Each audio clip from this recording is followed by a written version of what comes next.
কি হয়েছে ভাই এখানে? বইমেলা। অবশেষে চলে আসলাম অমর একুশে বইমেলা 2025-এ। আমার প্ল্যান হচ্ছে এবার বইমেলাতে সেরা প্রকাশনীগুলো দ্বারা প্রকাশিত বই নিয়ে একটা সিরিজ করা এবং পুরো ফেব্রুয়ারি মাস জুড়ে চলমান থাকবে এটি।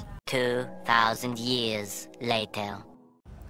আমার প্ল্যান হচ্ছে এক একটা এপিসোডে এক একটা প্রকাশনী নিয়ে আলোচনা করা, যেখানে ওই প্রকাশনীর এ বছরের প্রকাশিত বইগুলো এবং পূর্বে প্রকাশিত সেরা কিছু বই নিয়ে আলোচনা করার ইচ্ছা আছে।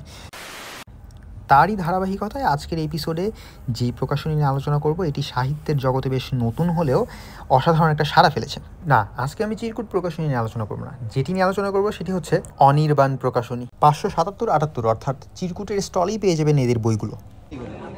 5টি একক বই এবং 2টি সিরিজ রয়েছে এবারের বইমেলাতে, এবং 2-1 দিনের মধ্যে আরও 2টি একক বই চলে আসছে। এটি হচ্ছে জন পুলার সিরিজের একটি ওয়াল কার্ড, বেশ সুন্দর। আর এটা হচ্ছে একটা একক বই, দ্য মোয়াই আইল্যান্ড পাজল। আর 2টি সিরিজের মধ্যে একটা হচ্ছে ভিলেন সিরিজ, এই যে এটা ভেঞ্জফুল এবং ভিশাস, V.E. শোয়াবের লেখা এবং ঝিলম বিশ্বাসে অনুবাদকৃত। এটা নিয়ে একটা ডিটেলস ভিডিও আমি কয়েকদিন পরেই করব। এর পরের সিরিজটা হচ্ছে জন পুলার সিরিজ, বেশ ভারী। এই যে এই সিরিজটা ডেভিড বালডাজিয়ের লেখা মিলিটারি থ্রিলারের উপরে রচিত এই 4টি বই নিয়ে ডিটেলসে একটা ভিডিও আমার করার ইচ্ছা আছে।